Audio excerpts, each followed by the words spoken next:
We will get to observe in this video the faces of politicians when they are publicly held accountable for the dystopian nightmare they forced us to endure. This is the last City Council meeting for Dave Potter, who was voted out, and Bobby Richards, who is resigning. Jeff Barron, unfortunately, is going to remain, as is the city manager, Chip Rarig.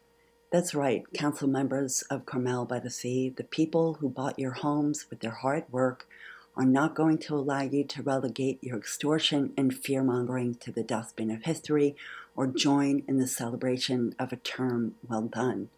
Remember those years when you all acted as though you sat on thrones and the people were your lowly serfs?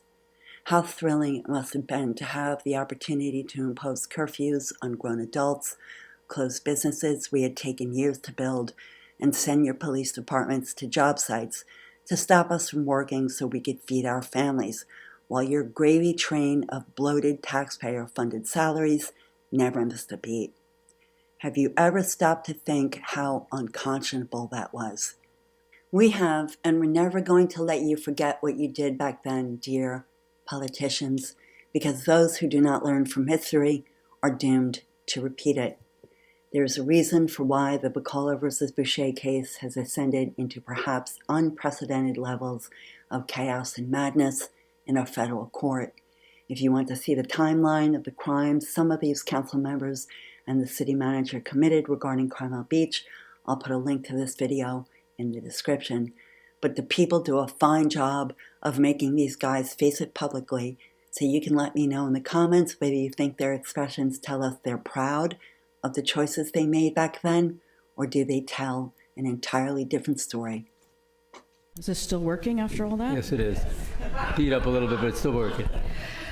Good afternoon. My name is Ellie, and for some of you, including Mayor Potter and Councilman Richards, today is your last day in office. And it's also our day, the public's last day, to publicly recognize your choices, which will live on in infamy.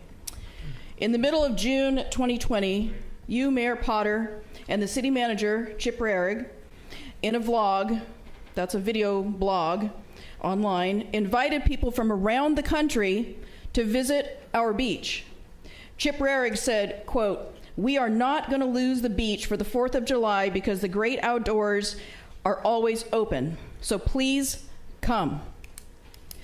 Not that you ever had the authority to close it in the first place, but nonetheless, just a few weeks later, on the weekend that the country celebrates its liberation from tyranny, you, Chip Rarig, quote, "on the sage advice from Chief Paul Tomasi, decided, crowned yourself emperor. You got up on the morning of July 3rd and made the unilateral decision as an unelected politician to use your standing army to terrify the tourists that had flown here from around the country and purchased hotel rooms to be able to stay and enjoy our beach, to see it had been roped off like a crime scene. One tourist did come from another place in California who wanted to engage in the criminality of walking his dog in the ocean. Woo! Officers Johnson and Boucher stalked him the length of the People's Beach, while the man repeatedly said, "I'm not committing any crime." Officer Greg Johnson of your police department said, "Wait until he gets over there and then go get him. We're gonna put him in and he's going straight to jail for walking his dog." Carmel loves dogs, right? His head was submerged underwater. He lost his iPhone in the surf. All the people that were scared to walk past the police tape on that evening watched in fear, and one woman said, "Oh my God, they just took that guy down." In this photo is Officer Joseph Boucher, Jacob Clifford, and Michael Bruno attacked the man from behind for walking his dog in the ocean in Carmel, California. The man was taken to jail in handcuffs, soaking wet, with no shoes, and had to hire an attorney to unwind him from the false criminal charges. You, Chip Rarig, Chief Tomasi, Jeff Barron, Bobby Richards, and Dave Potter approved of in your next city council meeting. Ma'am, your time is up.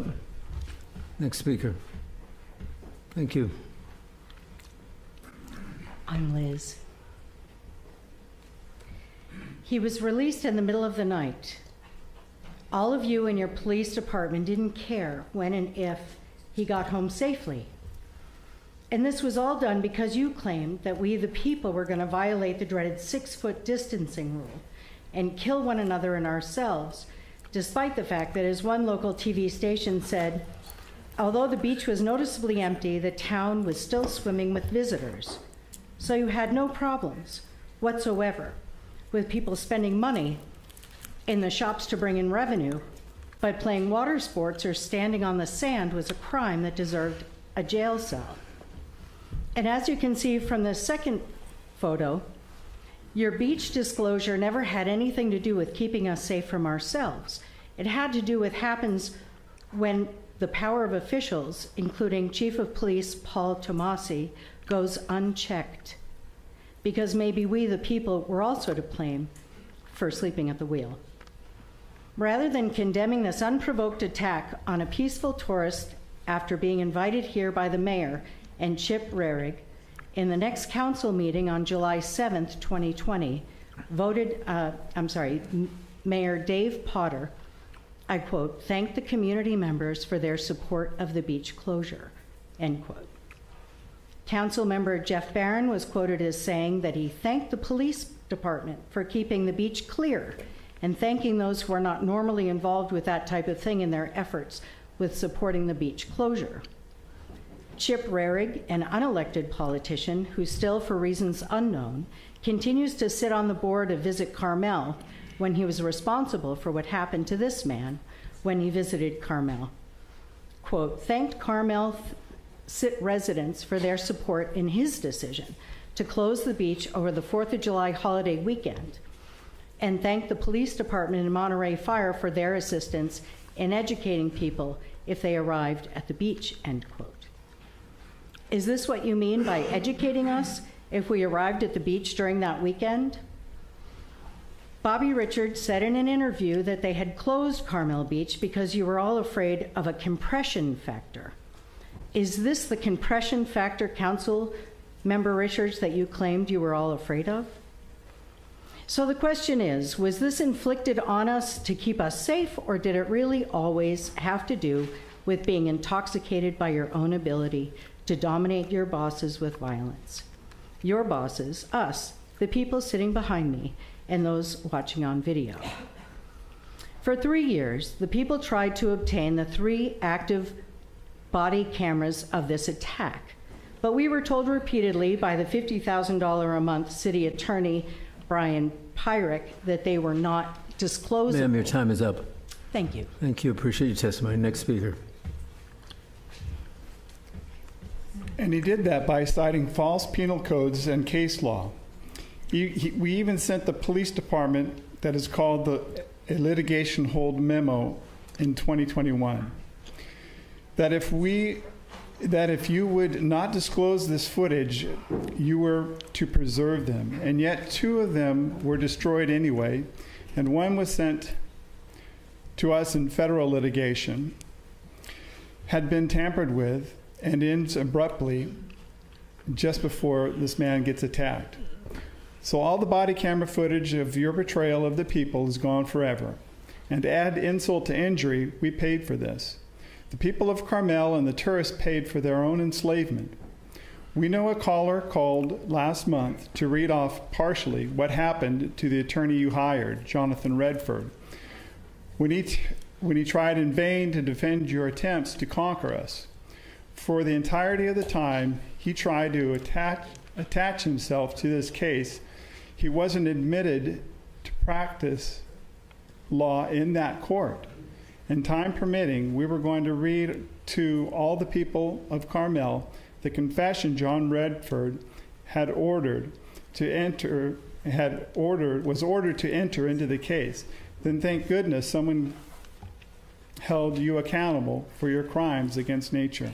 Quote, I made the unfortunate and regrettable mistake of erroneously believing that I had already admitted to practice in the court that the Buccola case was venued in when I first became aware of the case. As a result, I erroneously and regrettably did not apply for admission with the California District of California when I first appeared in this case as counsel for the Carmel defendants. Moreover, because of this unintentional mistake I made, I did file many motions and make court appearances in this matter prior to becoming admitted to practice in the Northern District of California.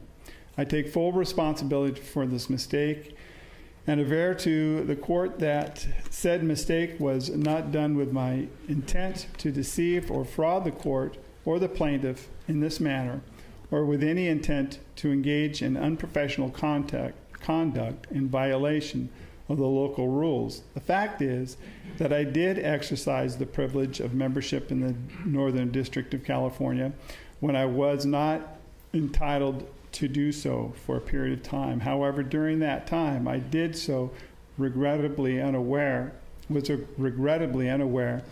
that I was doing so and set forth above, and sincerely apologize to the court for that. Immediately upon learning of my mistake, I applied for admission to the Northern California District and was admitted on February 27th, 2024. Next speaker, please. Thank you. And this was just the beginning, because for the next 30 minutes, they got hammered on their way out, but I'll upload in separate videos to keep this one short. Their faces in the lawsuit can serve as a caution to any of those in office. There is a cause and effect to every choice you make, even though sometimes it can take years for the bill to be paid. And I know all of you Carmel-by-the-Sea politicians were expecting a circle jerk of appreciation on your last city council meeting. So I'm terribly sorry that we the people had to remind you of the legacy you left your grandchildren with a send-off you earned and deserve.